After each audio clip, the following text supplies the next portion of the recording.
السلام عليكم. لا تنسوا الاعجاب بالفيديو والاشتراك في القناة تشجيعا لنا لنستمر بنشر المزيد ان شاء الله. السلام عليكم ورحمة الله وبركاته. اللهم صل وسلم وبارك على سيدنا محمد وعلى آله وأصحابه أجمعين. ازيكم يا حبايبي، عاملين ايه؟ احنا النهاردة هنكمل الرموز عن الزواج، بس قبل ما اتكلم عنها يا ريت ما تنسوناش باللايك والشير وفعلوا الجرس. واللي عنده اي استفسار يا حبايبي او اي رؤية يخش على الفيديو من تحت في اخر الفيديو في التعليقات او الكومنتات يكتب لي، وان شاء الله انا هكون معاكم وهرد عليكم باذن الله. عندكم يا حبايبي كلمة الاشتراك، يا ريت تشرفونا وتتكوا على كلمة الاشتراك بالاحمر وتشتركوا، والجرس يا جماعة، الجرس فعلوا الجرس وحطوا اللايك عشان يوصلكم كل فيديو جديد انا بنزله. ايه هي بقى بقية الرموز اللي تدل على الزواج يا جماعة؟ اول حاجة، لو شفت نفسك ان انت لابسة جاكيت او بنطلون، او انت شفت نفسك لابس جاكيت او بنطلون، ده للبنت العزباء او الست المطلقة او الاعزب، ده دليل على الزواج. القمر يا جماعة، رؤية القمر دل على الزواج، لان السيدة صفية ام المؤمنين رأت ان القمر سقط في حجرها، فده رؤيتها دلت على زواجها من النبي صلى الله عليه وسلم عليه أفضل الصلاة والسلام. فالقمر يا جماعة دليل على الزواج لما تشوفيه كده كبير ومنور وجميل كده.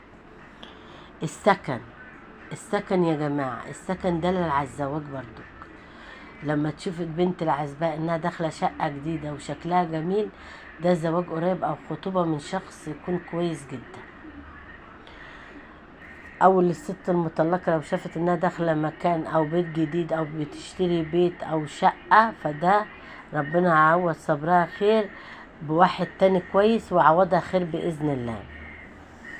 للبنت العزباء رؤية العتبة يا جماعة، عتبة باب البيت او باب الشقة دل على الزواج، لان سيدنا ابراهيم لما راح يزور سيدنا اسماعيل ابنه، فمراته قعدت تقول له ده ما عندناش وما عندناش، فقال لها لما يجي اسماعيل قال له غير عتبة الدار.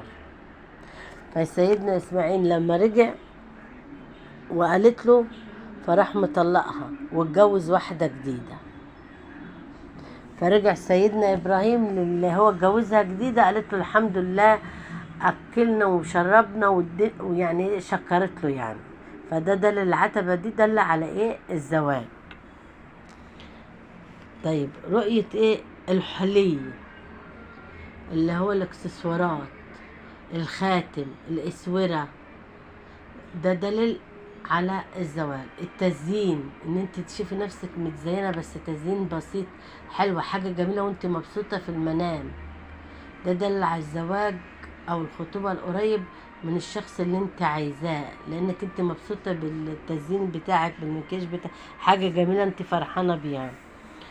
طيب السلام يا جماعة، السلام ان تشوفي ان الشخص اللي انت بتحبيه بيسلم عليكي وواقف معاكي في المنام وانت مبسوطة، ده دل على الزواج منه او الخطوبة القريبة.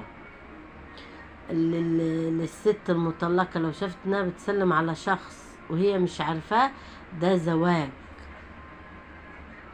طيب الهدايا دي دل على الزواج والخطوبة القريبة.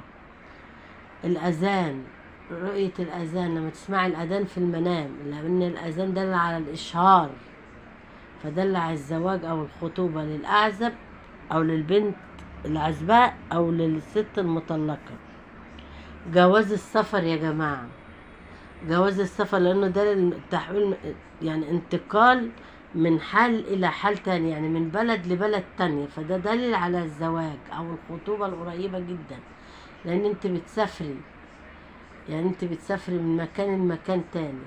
فالبنت العزباء لو شافت نفسها معاها جواز سفر، ده دليل على زواجها من انتقال من بيت أهلها لبيت زوجها. والست المطلقة برضه، فكل دي رموز زواج دل للأعزب والمطلقة والبنت العزباء. ماشي يا جماعة، والله أعلى وأعلم. يا ريت ما تنسوناش باللايك والشير وفعلوا الجرس.